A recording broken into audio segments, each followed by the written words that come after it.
there. So this one here, the degree of the top is 0 because there's no x's up there. So this one is less than this degree, so the horizontal asymptote has to be at 0, right there. So y equals 0 is a horizontal asymptote. Same thing there, degree of the top is less than the degree of the bottom, horizontal asymptote.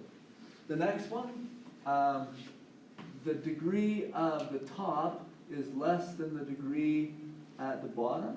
So in this case, you take the coefficients of, oh no, if it's less, then the horizontal asymptote is 0, right? That's the same as these ones. So the horizontal asymptote should be there. This graph looks like it's a little cockeyed. It went up. But those are just some examples. I don't know if the other ones, oh, here's one. Here's where the degrees are the same. So your horizontal asymptote should be whatever the coefficients here are. So 2 over 2, which would be 1. So a horizontal asymptote, warning, for this one would be at y equals 1. Get the idea? Let me just show. If I factor that, what do you get?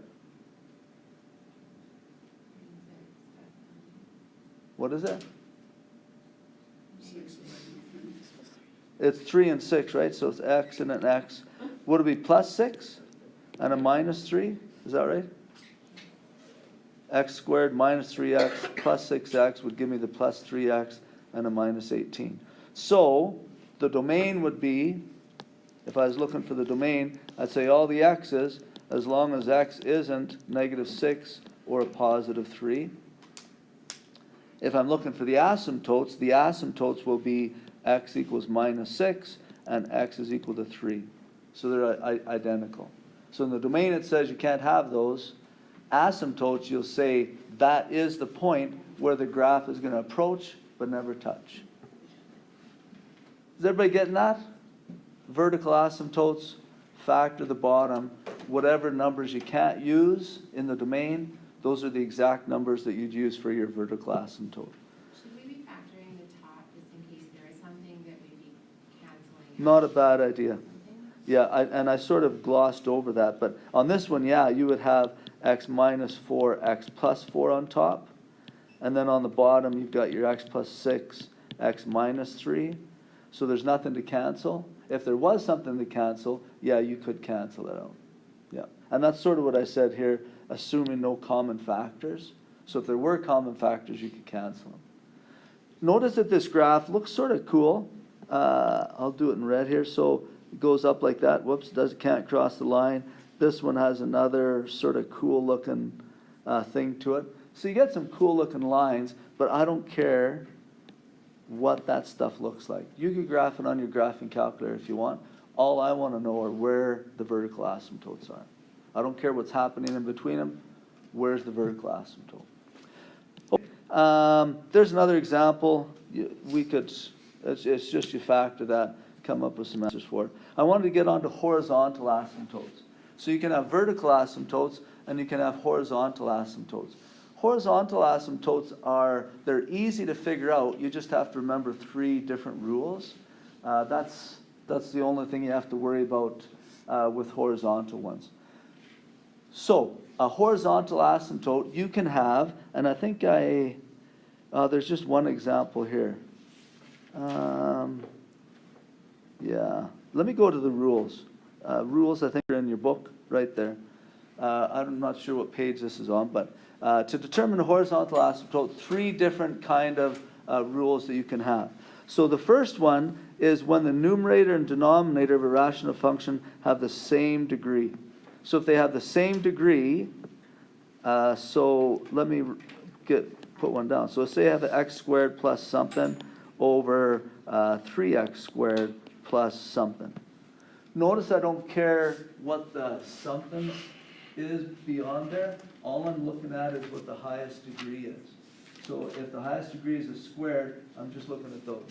So the first rule says, this one here, says if the numerator and the denominator have the same degree, they're both 2's, then they say the line A over B is the horizontal asymptote. And when they're saying the line A over B, A refers to what the coefficient of this one is, and B refers to the coefficient of this one. I don't know if I had that on the slide before or not. Anyway, so A, I'll just put it up here. So this would be an A, and down here, whoops, this would be a B. So in this case here, I've got a 1x squared over 3x squared. So the horizontal asymptote would be 1 over 3. So if the degrees are the same, you just look at the coefficients out front. Now one thing that I, just in my head, the way I'm remembering this, and they explain it on that last slide, and you can look in your book or watch the video, I think I talk a little bit about it. But if you start plugging numbers in here for x, like if you plug a 10 in, just for example, say I've got another x over here plus some number. But if I plug in a 10 for x, this x squared is 100, and then I get 100 plus, if that's just 10, 100 plus 10, it'd be 110, something like that. But the larger the number that you plug in for x, the more this has an impact, and the rest of the stuff is just pocket change, is nothing. Like if I were to plug a billion in there, so billion's 1 with 9 zeros.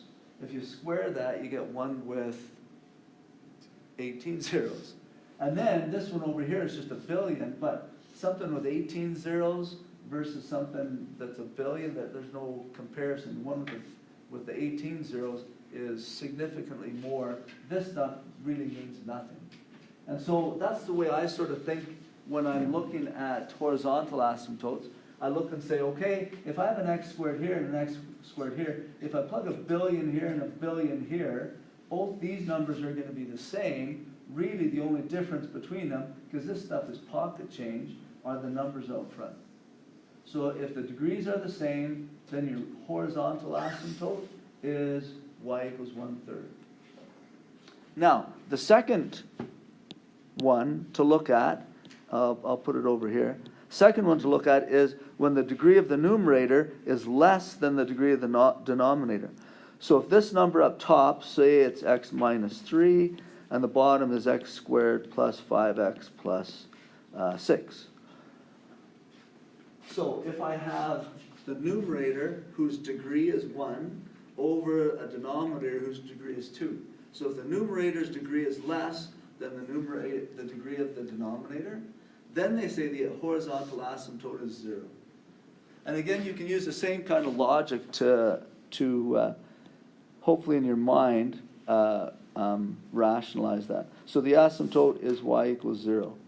If you were to plug in a billion, so a billion here and then a billion here, a billion squared is way bigger than just a billion. And so the more numbers you plug into this one, the less significant this is. And the more you keep doing that, the closer this number becomes to 0. It's not going to get 0, but the closer it becomes to 0. Okay? And then the third one is the other option. So we've seen where the degrees are the same. We've seen where the degree on the top is smaller than the one on the bottom. So now we'll do one where the degree on the top is bigger than the one on the bottom. So something like x squared plus 7x plus 15 over x minus 2. So if the degree of the top is larger than the degree on the bottom, then they say here there's no horizontal asymptote. No horizontal asymptote. That's all the rules that there are for the horizontal asymptote. It's basically a memorizing thing. You just have to memorize what the degrees are. If the degrees are the same, then the horizontal asymptote is whatever the coefficients of the leading term is. So just 1/3. If the top degree is less than the bottom degree, then your horizontal asymptote is y equals 0. And if the degree on the top is bigger than the one on the bottom, you don't have any horizontal asymptote. Let me just go back to one of the slides that we had, just to show you that as an example. where is it?